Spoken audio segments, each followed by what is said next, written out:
He passed the last gift across the table, smiling, and then looked at me like I didn't exist. I sat there, hands folded, trying not to shake. One by one, the wrapping paper flew. The kids giggled. Olivia, my daughter-in-law, laughed like a queen. Daniel, my son, watched everyone open their presents with pride. I waited. I kept thinking, maybe mine is last. Maybe he saved the best for me. But then, nothing. He sat back, took a sip of wine, looked straight at me and said, "Some people don't deserve gifts this year." Just like that, cold, flat, like I was a stranger. Like I hadn't raised him, fed him, stayed up nights when he had fevers. I blinked, hoping I heard it wrong. But no one said a word. Not Olivia. Not even the kids. The room went quiet. The fireplace crackled. My heart did too. I forced a smile. Said, "Well, I guess I must have been on Santa's naughty list." Olivia smirked. Daniel just shrugged. I don't know how I stayed at that table.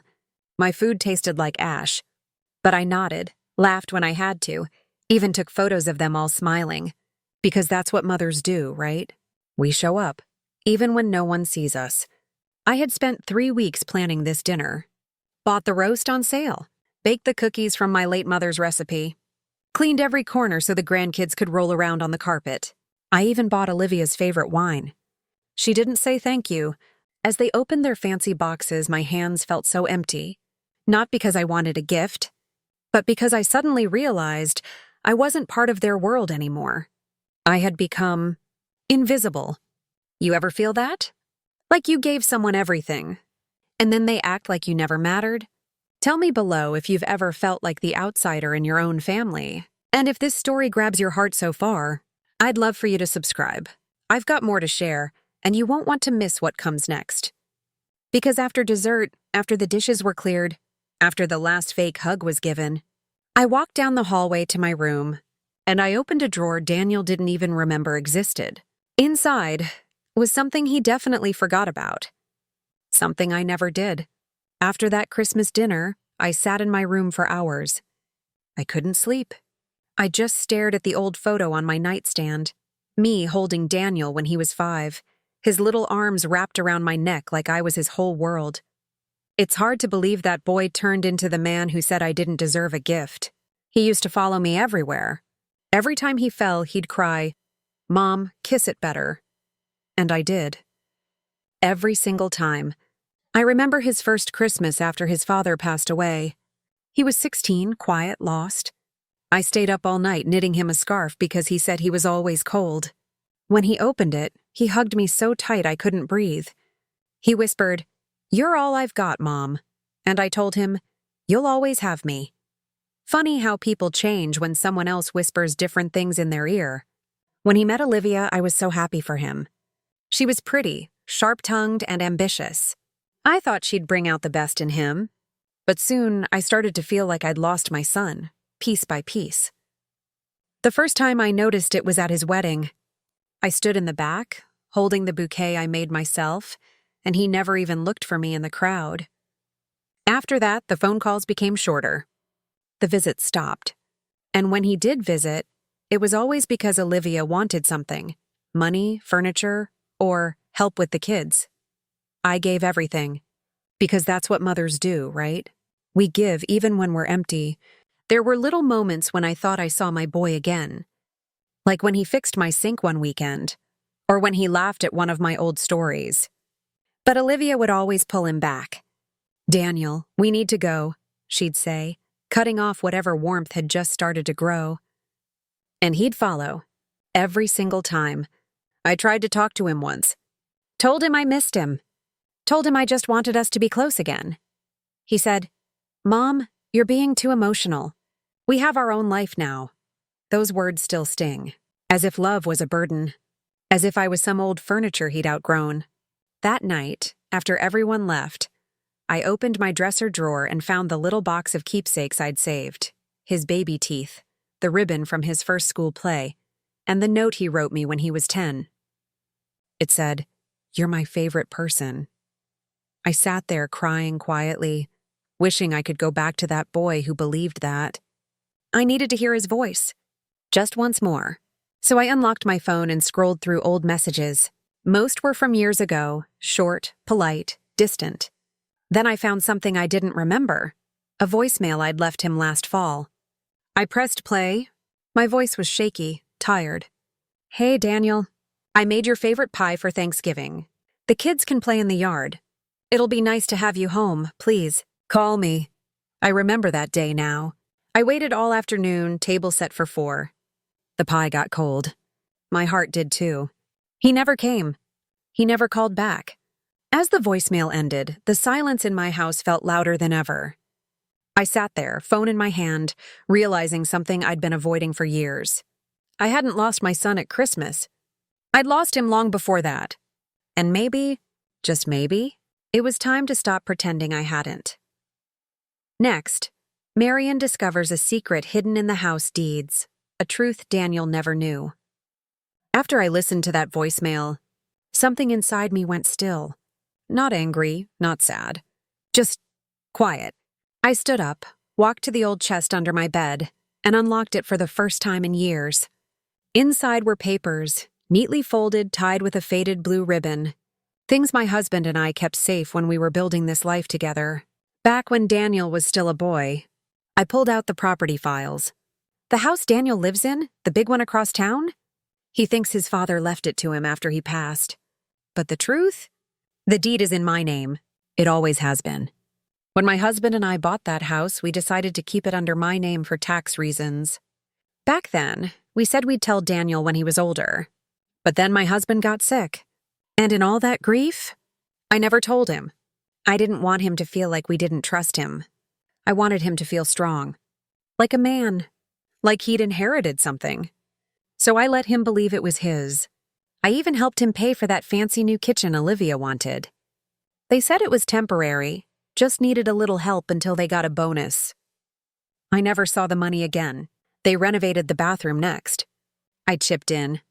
Then they borrowed money for the roof. Again, nothing came back. But I told myself it was okay, because family shares, right? Family helps, except somewhere along the way, I stopped being family to them. I sat there staring at the deed, my name in bold letters. My signature at the bottom. He had no idea. He truly thought it belonged to him. I almost put the papers away again.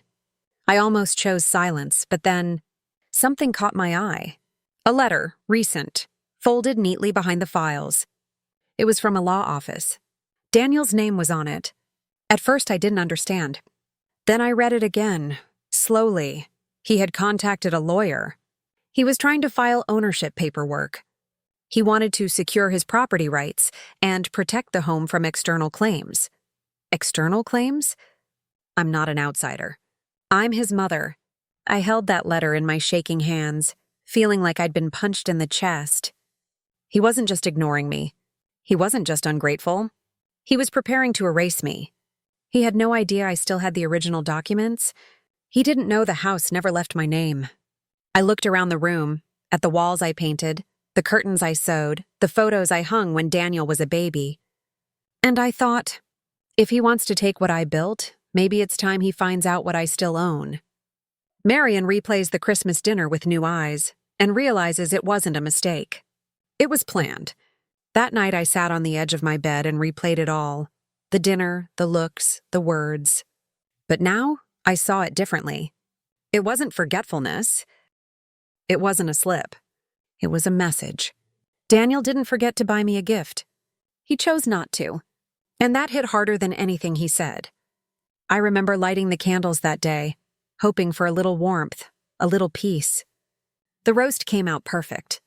I even found those little place cards the grandkids made years ago. I set them out like old times. But when they walked in, Olivia barely looked at me. No smile, no hug. She headed straight for the wine cabinet and poured herself a glass. My good wine, the one I was saving. Daniel followed, talking on the phone. Didn't say hi until I cleared my throat. The kids were sweet but distracted, staring at screens, barely looking up when I called them to the table. I kept telling myself, it's fine. They're here.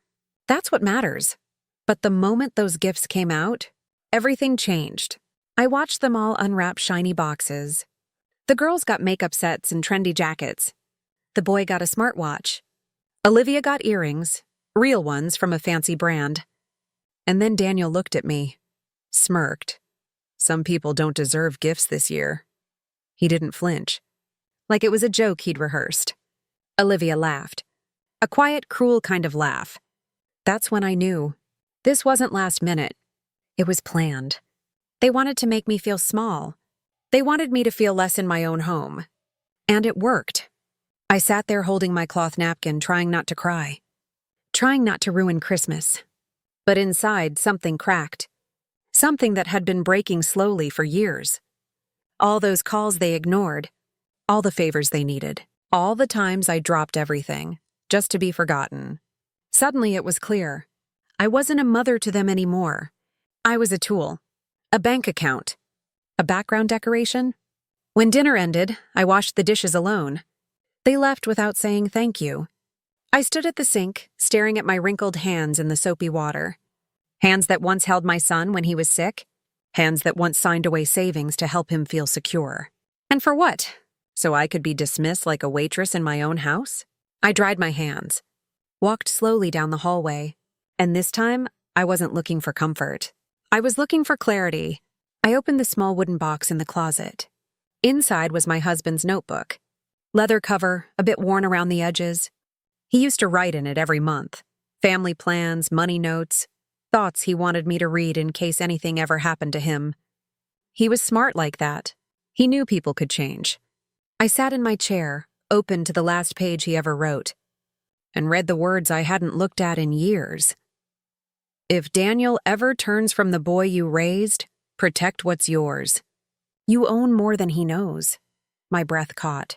Like he saw this moment coming. Like he knew I'd need reminding. I held the notebook to my chest. I wasn't weak. I wasn't invisible. I was still the woman who built this family. And now, I was ready to remind them of that. Next, Marian opens the last letter her husband ever wrote and discovers the key to reclaiming everything. The next morning, the house was quiet again. Too quiet. The living room still smelled like cinnamon and roasted turkey, but the joy was gone. I sat at the table with a cup of cold coffee, holding my husband's notebook like it was the last piece of truth I had. There were pages filled with things I hadn't read in years, plans for our retirement, notes about Daniel's school fees, little love messages he'd written to me when I wasn't looking. But near the back, I found something I didn't expect. A letter, folded, sealed, and marked, for Marian. Only if things go wrong. My hands trembled as I opened it. The handwriting was familiar, careful, strong. Marian, if you're reading this, it means something broke. And I'm so sorry. I always believed Daniel would do right by you. But if he doesn't, if he forgets the mother who built his life, then protect yourself. You own more than you think. Use it, this house. The one we gave him. It's still yours. The deed stays with you until the day you decide otherwise. And if it ever comes to it, call Lawson. He knows what to do. Lawson, our old friend. The family lawyer. I hadn't spoken to him since my husband's funeral. We lost touch. But I still had his card, tucked inside the drawer with the notebook. I stared at that name for a long time. I never wanted it to come to this. I never wanted to fight my own son. But maybe this wasn't just about me anymore. Maybe this was about dignity. About not letting people erase you just because you're older. Because I've seen too many mothers become shadows. Too many women treated like leftovers after they give their best years away. Not me, not anymore. I went back to the locked drawer and pulled out all the documents. Deeds, bank slips, repair receipts. Everything I paid for. Every check I wrote. Then I found something else. Something Daniel never knew existed. A second will.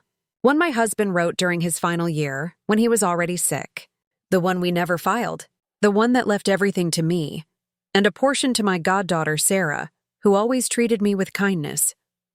Daniel was barely mentioned. Just a line that said, provided he continues to act with integrity and care. Tears filled my eyes. He had trusted me with everything. He had left me a choice. And now I had to make one. I held the will in my lap, thinking back to every time Daniel said, Mom, You don't need that old paperwork.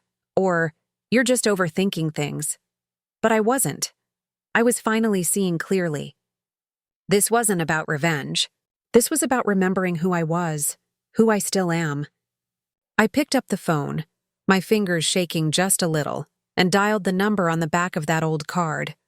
Lawson and Blake, attorneys at law, a voice answered. I cleared my throat. Hi, this is Marion Carter. I was married to Robert Carter. Is Mr. Lawson still there? A pause, then, of course. One moment, please. When his voice came on the line, warm and a little older than I remembered, I almost cried.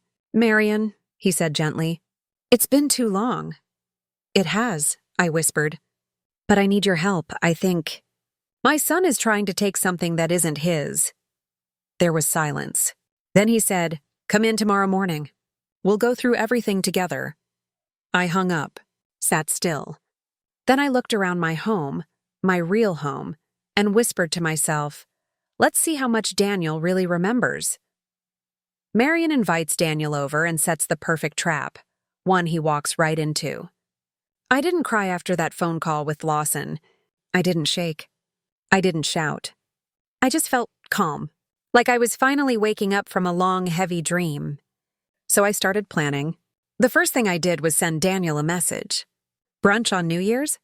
Just you and me. I'd love to talk. He replied in minutes. Sure, Mom, I'll be there. I knew Olivia wouldn't come. She never came when it wasn't about money or showing off. And that was perfect. Because I needed Daniel alone. Not for a fight. For the truth.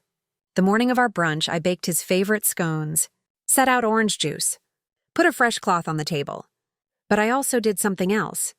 I placed my phone in the center drawer of the side table, recording. Not hidden. Not illegal. Just quiet. Waiting. When he arrived, he gave me a hug like nothing had happened. No apology for Christmas. No mention of the gift that never came.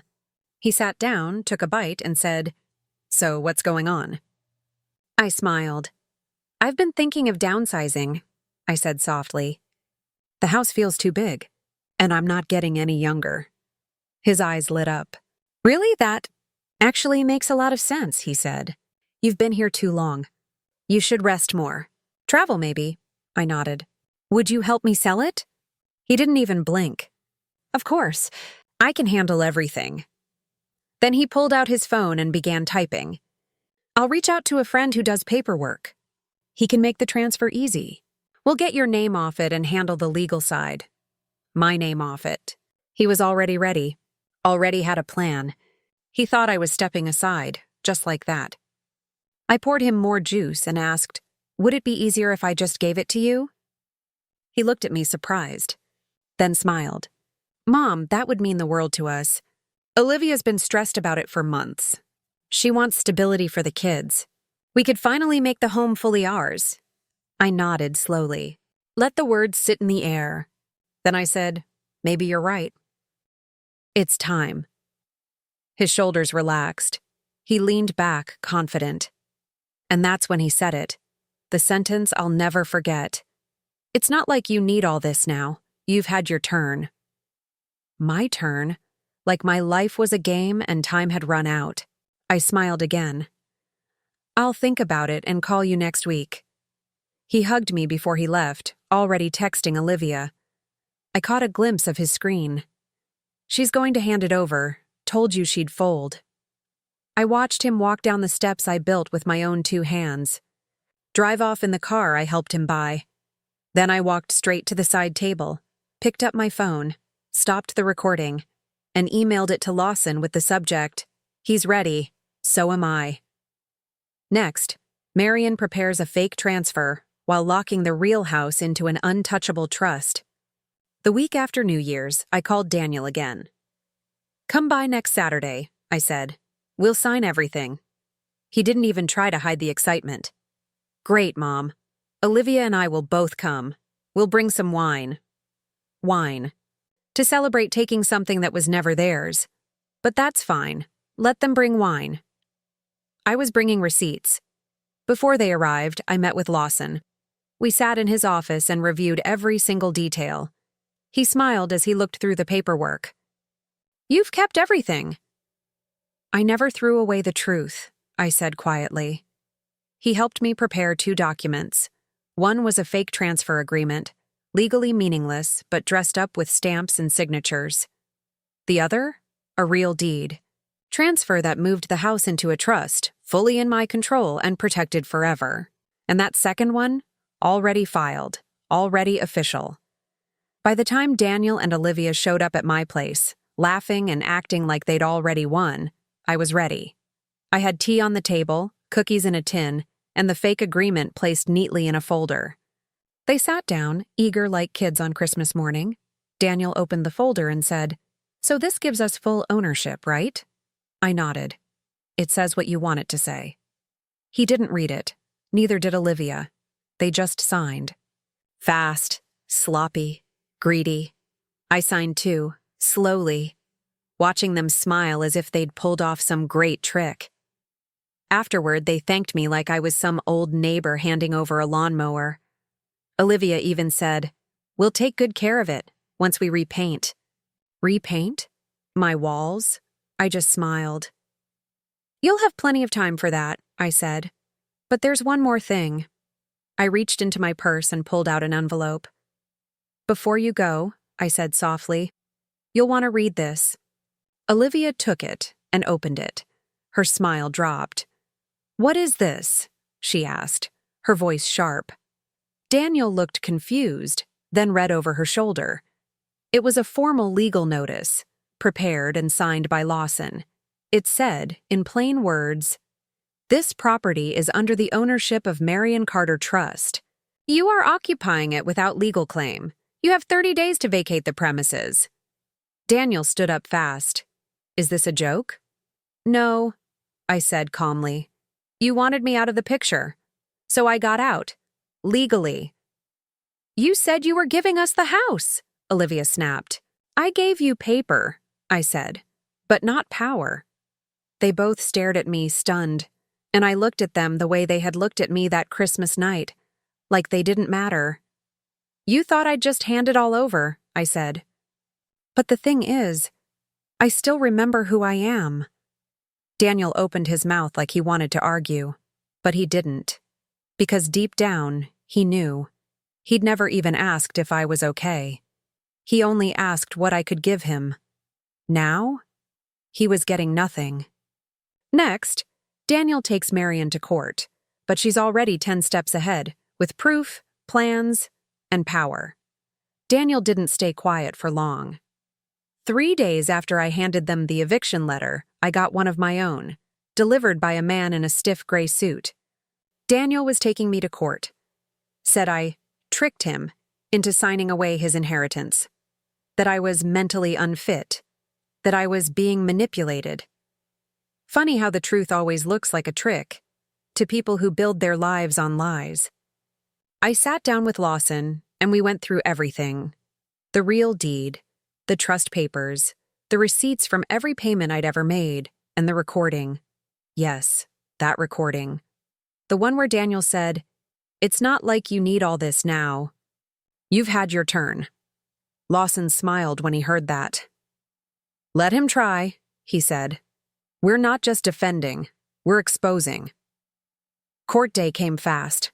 I wore a simple dress, the same one I wore to Daniel's high school graduation, back when he still smiled at me like I mattered. He showed up in a suit. Olivia beside him, tight-lipped and shaking her head like this was all just a big inconvenience. They sat across from me and didn't say a word. The judge, a woman, kind eyes, firm voice, looked right at me first. "Mrs. Carter, do you understand why your son is bringing this case forward?" I nodded. "Yes, Your Honor. He believes something belongs to him, but it never did." We went through it all. I told the truth, slowly, clearly, about the house, about the payments, about the papers, and about the Christmas dinner that changed everything. Lawson handed over the audio file. The court played it, and when the words, "You've had your turn," echoed through the room, you could feel it. The air shifted.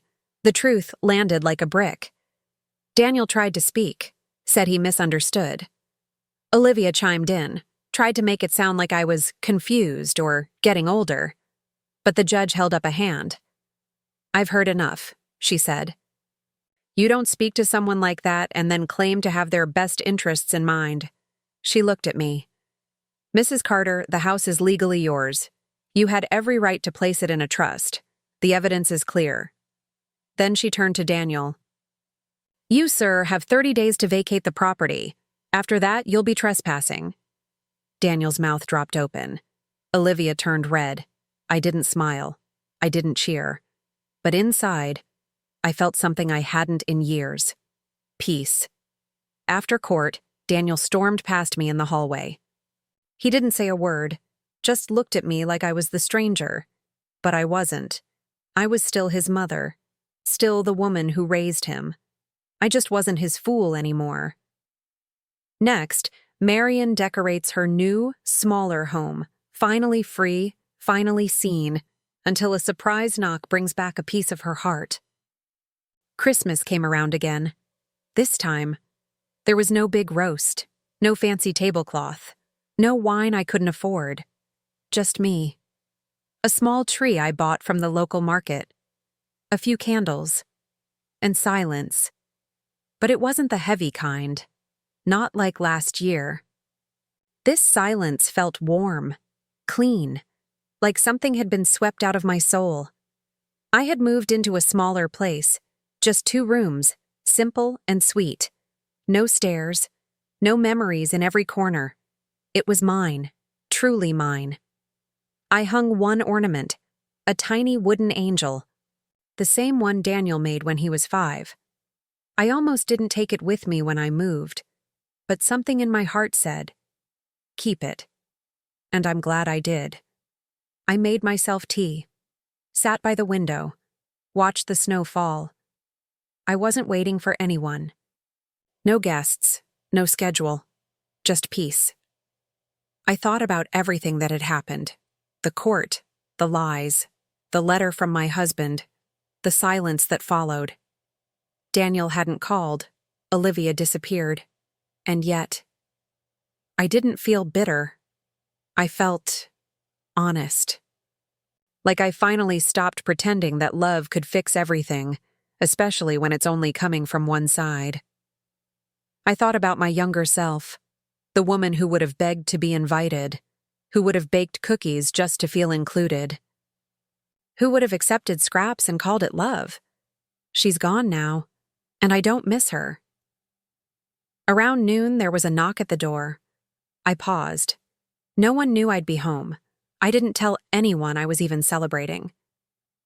I opened the door slowly, and there, standing on the porch, was Sarah, my goddaughter.